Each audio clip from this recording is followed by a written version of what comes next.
All right, let me get my reading glasses on so we make sure this baby hums. But welcome back to MLive's Dungeon of Doom podcast. I'm Ben Raven. He's Kory Woods. How you doing, Kory? I'm here. Let's just we got kicked out of the Commander's press box at 11 p.m. as we're going back to our hotels to record this remotely. Yes, we are both in DC, but we are recording remote because of the press box situation. And Kory, for the second time in 3 days, had his flight home canceled on him. Yes, I am dealing with some flight situations right now, but you know what? I'm rebooked, but I'm actually working on a Hail Mary. So if this works, I'll just say if this works, I have another story to share. Well, yep, there we go. We'll see if you have the adaptability of Dan Campbell. We got a lot to talk about. Lions are fresh off a 44-22 win over the Washington Commanders. They're 6-3. Great team win, great offensive performance, but we got to talk about what we got to talk about. Dan Campbell took over offensive play calling for this game, and the Lions dropped 44 points, scored on all 8 possessions before the final kneel out on the 9th drive. That doesn't count in my book. 500 yards of offense. We're good on third down, 200-plus rushing yards for the first time since week 3. Goff had more than 300 yards. The ball was getting spread around. Gibbs had a huge day. J-Mo had a huge day. The defense looked good, man. Just, we got to talk about Campbell calling plays, though, man. What's your take? Somebody in that Lions building is avid listeners of the Dungeon of Doom podcast, because this is something that we talked about last week. Me and you were back and forth about, when it could happen, what it would possibly look like. I thought that no revisionist history. I thought that if they did not have the showing they needed to against the Commanders or the Eagles, then it would happen there, because I'm thinking like, okay, you don't want them to get to 500. And you thought that, hey, I think you said that it would probably take an extreme to really get there. I did. Yeah. It sounds like Dan just said, you're both wrong. I'm doing it now.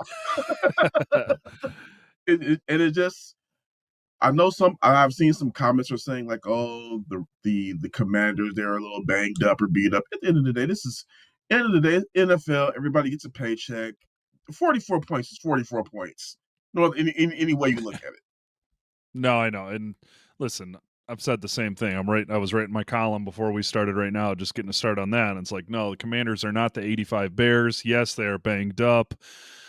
But this is a Dan Quinn coached defense still has some talent, and the Commanders got super banged up today. I mean, there were guys coming in that tunnel left and right, but just, man, I took the patient outlook on the John Morton situation, because I was like, damn, it's only 8 games in, second highest scoring offense in the league. I feel like it's just some things to get worked out. The offensive line needs to get some things worked out, get some guys back. I wasn't ready to wave the white flag on the John Morton play calling experience just yet.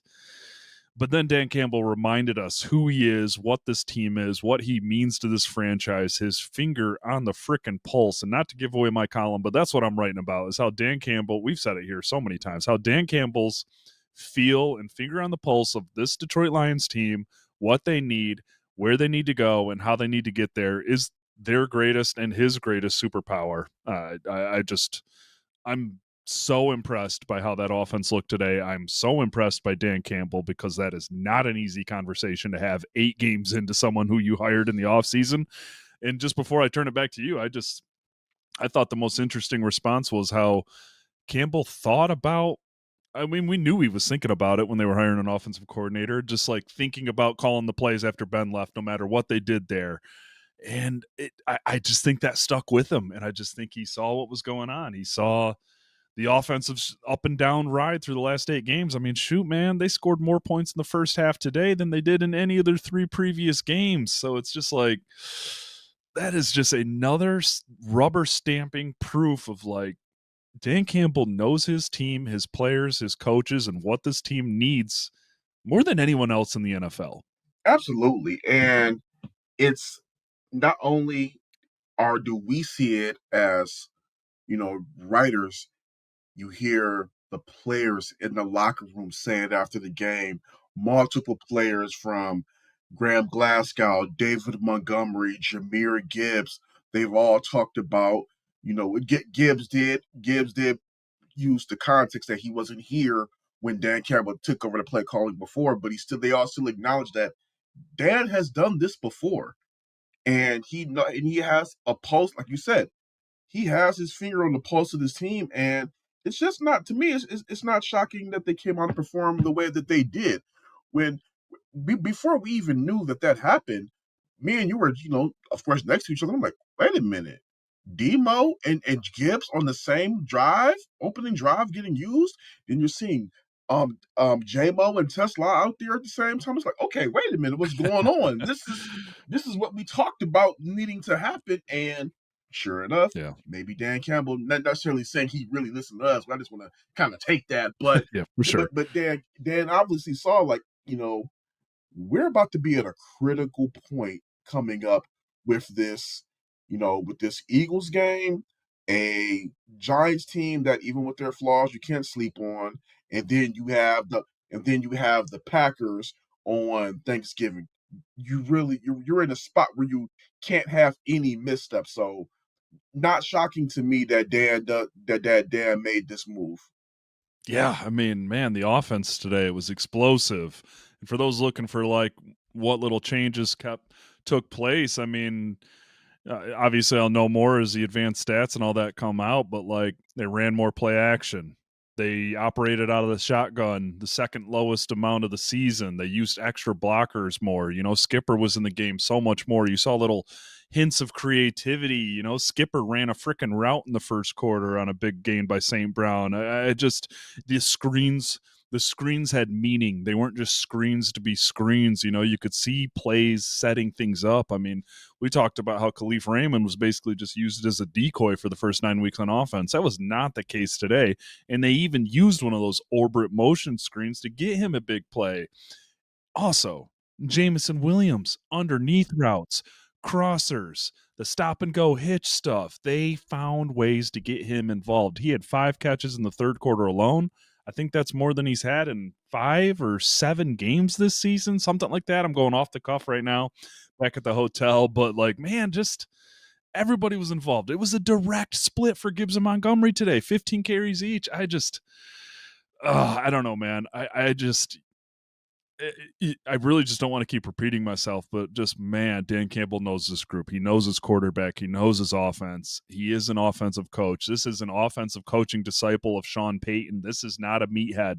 This is not a rah-rah guy. This is an offensive coach who does all of those things at the best high level in this NFL too. It goes back to what we talked about a couple weeks ago, is like, if this team finishes strong with Dan taking over play calling and he doesn't win Coach of the Year again, if they somehow get in front of the Packers, win that division 3 times in a row with Campbell taking over play calling in the middle of the season, he doesn't win Coach of the Year, there's a problem there, because he means so much to this franchise. That roster could be as loaded as it's ever been, like it is right now, but you still need the coach. You still need the feel. You still need all those things that he brings to the table. And it's just, as long as he's here, man, this franchise is in the best of best capable hands. The offense was awesome today. Dude, Goff was 25 of 33 with 320 and 3 touchdowns. Gibbs and Montgomery had 15 carries each. There were It was the offense. Yeah. It was the offense that we were used to seeing last year. They played with the pace and the sense of urgency that we were accustomed to. It was like that it was that thing that we could not put our fingers on that was missing in this first stretch. That came up today. Yeah, it did. They looked like the Lions. I mean, they really did. I mean, Raymond, Laporta, St. Brown, and Williams all had at least 4 catches and 45-plus yards. Gibbs, 3 catches, 30 yards and a touchdown, 142 yards and 2 touchdowns on the ground. Montgomery, 15 carries for 71 yards. For the first time since probably that week 2 and week 3 stretch against the Ravens and Bears, that's the last time I felt like this offense had rhythm, had flow. Since then, it's been really hard to explain, and I think that's why you heard us struggle trying to explain it last week after the Vikings loss. Was just like, man, I feel like it's the offensive line. Shoot, man, Glasgow went down for a little bit today, returned. Sewell went down for a little bit today, returned. First game without Mahogany in there. Awashika's in at left guard, and that offensive line doesn't give up a sack, and they get more than 200 rushing yards. Goff had all day to operate in the pocket. They got to dip into the play action more. That just it just speaks that Dan Campbell, man. That's a smart guy. That is a smart football guy. Like, he might be all the things that people say he is, but don't you ever talk about him without calling him a football genius, because what he did, I know it's the Commanders, it's not the 85 Bears, shoot, it's not even the Minnesota Vikings, but like what the Lions did today on the road, they've only scored 40 points and had 500 plus yards of offense and 5 touchdowns in a road game 5 times in their entire history as a team. What they did today was, I don't know, man. I think it was a response like, hey, Dan has taken some accountability. Dan has taken on more responsibility. Let's frickin' go. Because I truly do believe, and again, I know people have different opinions about this. I truly believe that Dan knows with this offense, with this team, this has to be the year where no stone is left unturned, because you're not going to be able to keep the same group together for a long. Not to say that with the way they're building this franchise can't be built for long-term success, but when you have these type of players, you can't pay everybody. Somebody's gonna have to go eventually. Maybe not now, but eventually. So why if I'm just talking like I'm Dan. I'm not about to squander this opportunity when I know that this offense can be humming a lot better than what it is right now. Let me just take it over and see what happens. And to the credit, the two people that we talked about needing to be involved often and early, Jameson Williams and David Montgomery, showed up, showed out, and answered the call. Yeah, I mean, when you can punch teams in the face for 4.8 yards per carry like Montgomery had today, you're going to slash and dice them to death with Gibbs the way they did too. Oh my goodness. I just want to read a quote from Campbell, and then I'm going to play a clip from Campbell. It's 2 different quotes. I just know that is the story from this game. That is going to, I mean, hey, buddy, I hope you're ready to talk about this with the mailbag podcast this week too, because that's all we're going to get. And I'll just say, Oh yeah. I got a couple questions on the old blue sky after the game, and I'll throw it to you too. I'll answer it first. It was asked, do you think this was a one game thing or a rest of the season thing?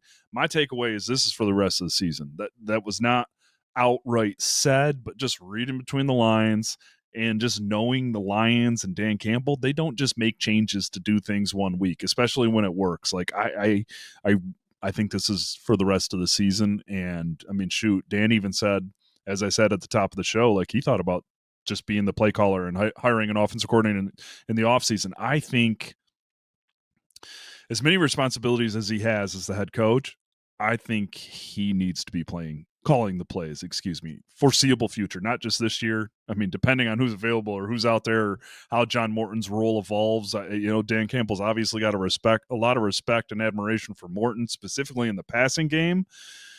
But I think Dan Campbell needs to be this team's play caller. I just think it suits him. And it's more to me than, and you're gonna see, you guys are gonna read it from Ben in the morning, but to me, it's more than just about how they looked on the field. It's about how the players were talking about the play calling after the game. The locker room was just like, it kind of paraphrase what everybody was just saying. It was just like, this feels good. Everything was smooth. We're back to who we are. It's I don't know how you go back to giving Morton the responsibilities, at least for this season. At least for this season, I don't know how you go back to giving Morton the responsibilities after you just have your locker room respond the way like they did on the field and in the locker room. Yeah, no, and this is what Dan said. Here's Dan Campbell after the game. It was just let's try something a little different, right? And look, I know I know what I want to do. I know how I want to do it. Now, that being said, this is a collaborative effort now. I mean, I was taking input from John Morton that whole time and the other coaches. So, hey, man, what do you think here? Third down. All right, we get into this. 3rd and 7 plus, blah, blah, blah, blah, blah. All right, where are we at? Give me this. So, this is, man, this is all encompassing. You know, we all work together. Coaches did a hell of a job. But I just wanted to change it up a little bit. You know, let's just see if you know, maybe a different play caller can maybe get a slow rhythm. That's all. And it honestly is nothing more than that. You know, I know you're probably going to want to ask questions about, well, what about this, or I heard this. It's not that. This is a change. We made a change. It was good for today. When did you decide to make that change? I guess what was that conversation like with John? Yeah, it was last week.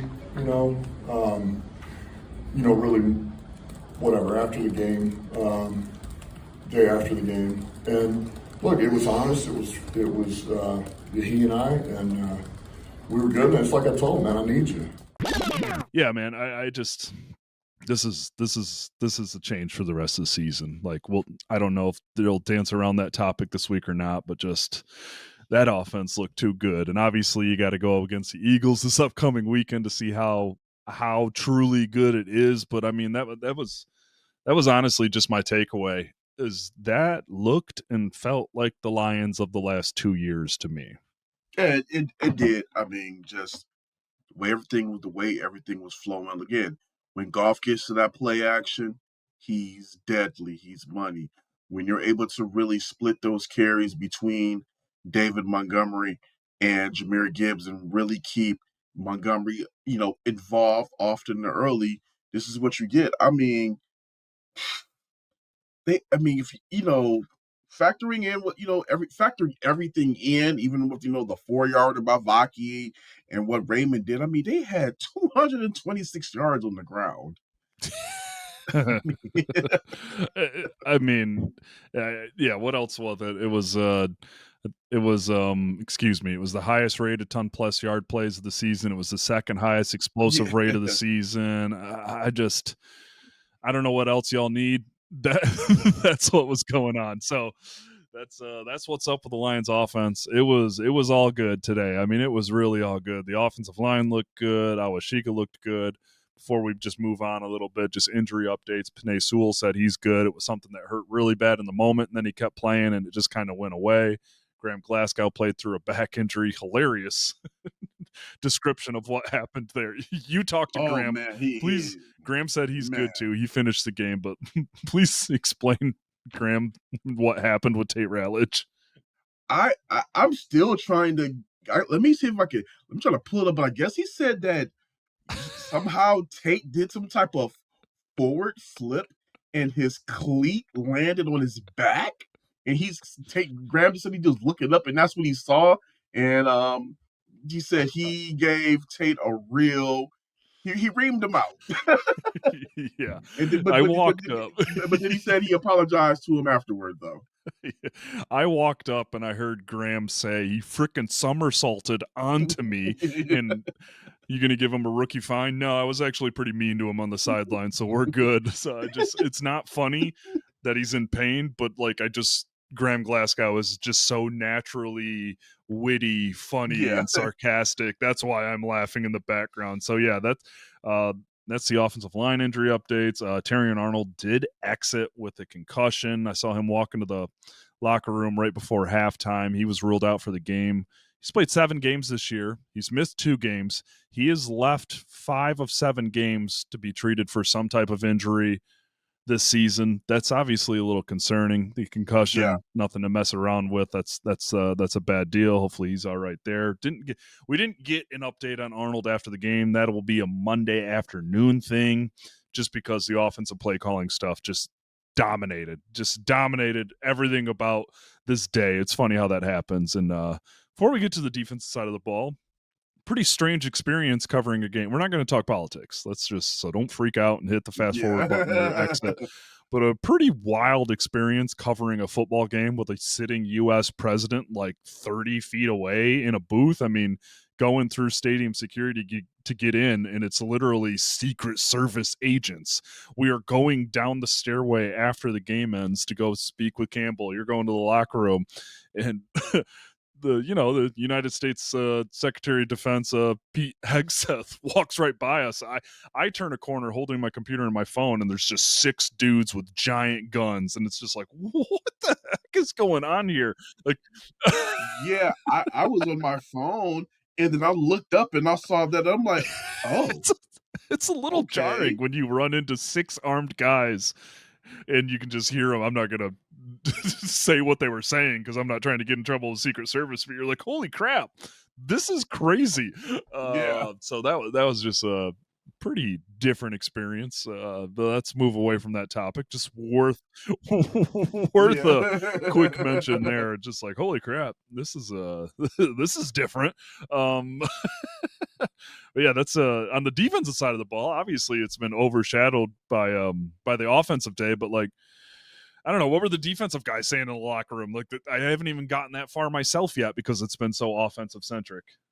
I mean, the defensive guys we spoke to Al-Qadim Muhammad and Aiden Hutchinson, and they just I'm gonna go lean with Aiden. Aiden just saying that it felt like we got back to who we really are.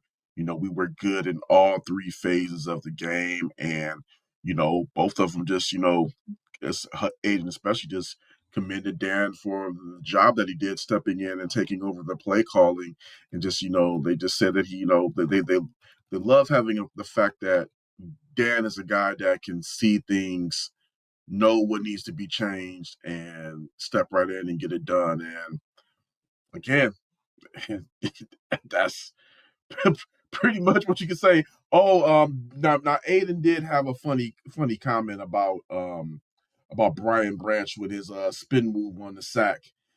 He said that he didn't see it, but he thought it was he didn't know whether it was pretty good or not. But he said, I've been trying to get him to stop spinning so much because he does it too much, but it worked out for him right there. Yeah, Branch was kind of overshadowed by the offensive day because he had himself a hell of a game. 7 tackles, sack and a half. One of those came on 3rd down. I believe it was the last play of the first quarter. 2 quarterback hits, a tackle for loss.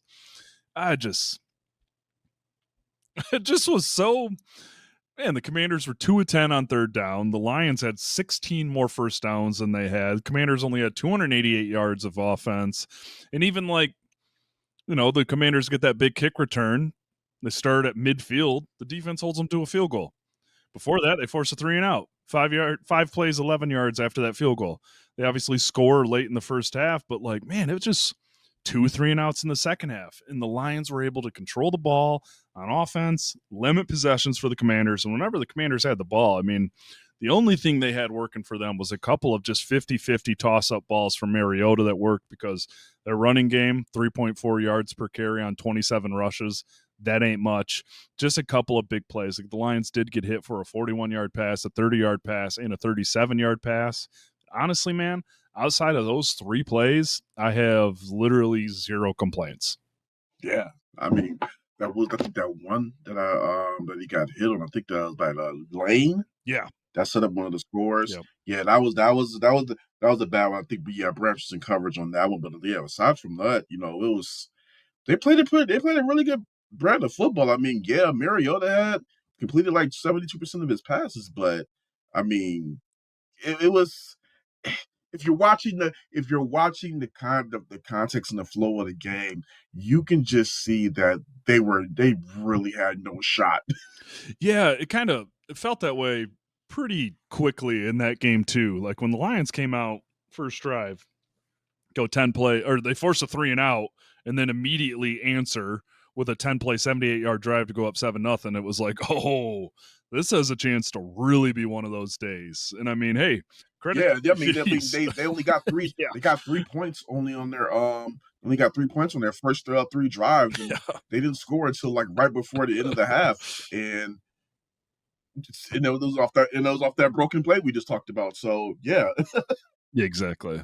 Yeah, the defense forces them 2 of 10 on 3rd down. Obviously, they get beat 3 times on 3 4th downs, but a couple of those came late, and the Commanders could not run the ball consistently.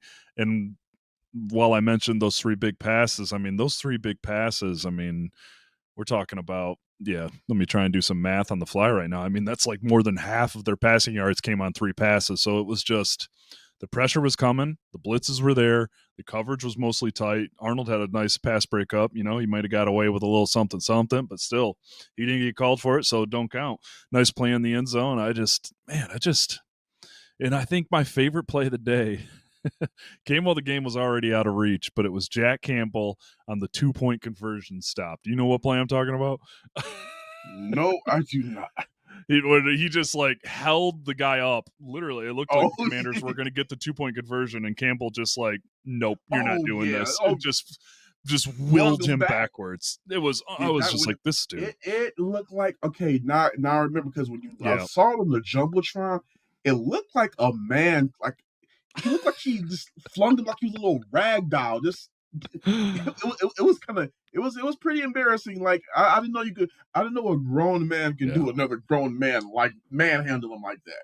Yeah, Karofsky Merritt running up the middle, and it was just like, dang. I mean, this game is out of reach, and the Lions starters are still on the field with less than 7 minutes to go, and they're still playing as hard as this. It just, oh man, I just.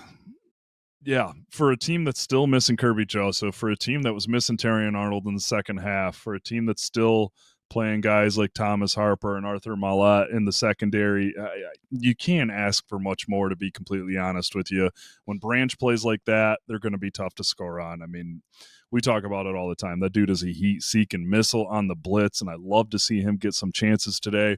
I think Thomas Harper has done a really great job for Kirby Joseph these last 3 games. I mean, really good job. We got to see a little Avonte Maddox at safety today, but that's just the Lions mixing things up. They're always going to mix things up with that. But man, just Branch was good. Harper was good.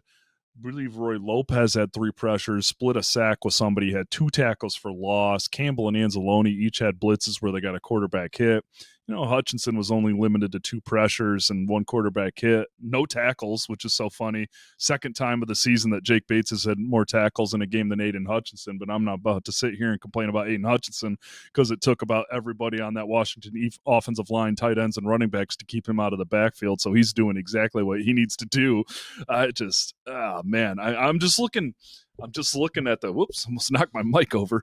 I'm just looking at the possession comparison between these two teams. The Lions literally went touchdown, touchdown, touchdown, field goal, touchdown, field goal, touchdown, field goal, kneel, end of game. And the Commanders go punt, field goal, punt, touchdown, end of half, touchdown, punt, touchdown, punt. I mean, 22 points, whatever, came in garbage time, the one when Kyle Allen was already in the game. But and even the special teams were a little better today, but they still got hit for a big kick return. They still got an extra point block. Still need to see some things get cleaned up there. But honestly, man, I'm running circles in my head right now, because like I literally outside of those 3 big passes and a couple flubs on special teams, there ain't really nothing to nitpick or complain about here. I just, this was an all around beat down, and nobody gave a crap about last year's playoff loss to these guys. This was all about erasing that bad taste from last week to the Vikings. This was all about getting to 6-3. This was all about avoiding back-to-back losses. They still haven't lost back-to-back regular season games in more than 3 years now. They are the masters of the bounce back. They love that. They want to keep that going, obviously, for as long as possible. And they really, for a week that could have been a bunch of headlines and talking points about, avenging the heartbreaking loss in the playoffs last year, they knew what it was. They knew the Commanders were 3-6. They knew Jaden Daniels was out. And they knew that they just laid an absolute turd against the Vikings and needed to freaking come out better. And that was it. Like we said on the mailbag pod, like there were a couple guys like, sure, if you need a little extra motivation, think back to that loss, go for it. But like, that's a different team. We're a different team. This is a different season. And I mean, that's coach speak, that's player speak everywhere else, but that really is freaking reality here. Yeah, that was just the general consensus in the locker room. Nobody was really caring that much about what happened last year. Everybody was really focused about, this game in particular, focused on avenging last week from what they did, because it was just an all around, like you said, butt kicking. But I will say, one thing that was really interesting was just how vocal Jahmyr Gibbs was after the game about that loss. Like he's normally, I just wrote about this on MLive.com. I said, whether it's a win or a loss, he's kind of really brief with his words. He's not too high. He's not too low. He just says what he says and he gets out. Today, I mean, you see it. Today he said, no, if you get more than 4 words on a Jahmyr Gibbs question, you've done well. Yeah, and for him, this was such a strong quote to me. He said, yeah, last week we didn't play even close to our standards. That's probably the worst game we've ever played since I've been here. We don't ever want to put that on tape again. So pretty much try to get back on our horse type of game. Yeah, I really do think it was the perfect storm of motivation. Dan's making a big change. Holy crap, that was a terrible loss last week. We did not look like the Lions. Also, this is the frickin' team that ended our season last week if you need another extra. But it really was. I mean, the fact that Gibbs said that, Gibbs don't say stuff like that, to us at least. Yeah. Yeah. And that's what, like I said, that's what I took from it. It was just like, he doesn't talk. Yeah, that's not. Yeah, he doesn't. There's no disrespect. He just doesn't talk. That's what I'm saying. We're not dogging him. He's a funny, good dude. I'll talk to him any day, anytime. But like, he's just not one of those guys that really dives into our side of the world, and that's fine because he is fun as hell to cover. Yeah. But yeah, man, it's I think that's about where we're gonna end it. It's 1 a.m. right now. You still have to figure out your flight home situation. I have a column to write and some DoorDash sushi to eat. Oh, nice. The Lions win 44-22 over the Washington Commanders. Avoid a losing streak. Have not lost back-to-back regular season games in 3 years. They're 6-3 heading into next weekend's big-time Sunday night football date with the Philadelphia Eagles. The Eagles play on Monday Night Football against the Green Bay Packers, and that is worthwhile your watching pleasure because that's a big-time matchup inside the NFC. An Eagles win over the Packers would do the Lions a lot of help inside the division. A Packers win over the Eagles would make things pretty freaking interesting in the NFC, but just as always, we do our mailbag podcast. We record those on Thursday. Get those questions in. dungeonofdoom@mlive.com. Text question. Just send us an email 24/7, 365. Record yourself on your phone, your computer. Send it there. You don't even have to just give us your name. Our producer Patrick and Kory and myself will take it there. We need those questions. You guys have been doing great on that. dungeonofdoom@mlive.com. But yeah, we are MLive's Dungeon and Doom podcast. Please read our work at mlive.com/lions and sign up for the weekly Roar newsletter. But that is all we got for you. Kory, man, hope you get home at a humane time tomorrow, man. Like I said, I have a Hail Mary I'm throwing in the air, and if this works, I'll be home in a reasonable time. All right. Yeah, I've been updating my flight app for like the last 2 hours, just like, oh crap, please cancel it before, or if you're gonna cancel it, just do it now, man, so I can get a couple hours of sleep. But yeah, we'll see. Just another day in the life of an NFL beat writer. Like, hopefully I get home tomorrow. Yeah. But that's all we got for you. Thank you guys for listening. Interesting night, but we'll see because that new play caller gets put to the ultimate test next Sunday night in Philadelphia. We will both be there again, hopefully recording in the same room and not kicked out of a press box at 11 p.m. I could go on a 55-minute rant on that alone, but I will not trouble you with that. Otherwise, I will just say good night and safe travels to all, and we will see you on Thursday with the Mailbag Podcast. This has been your MLive Dungeon and Doom podcast.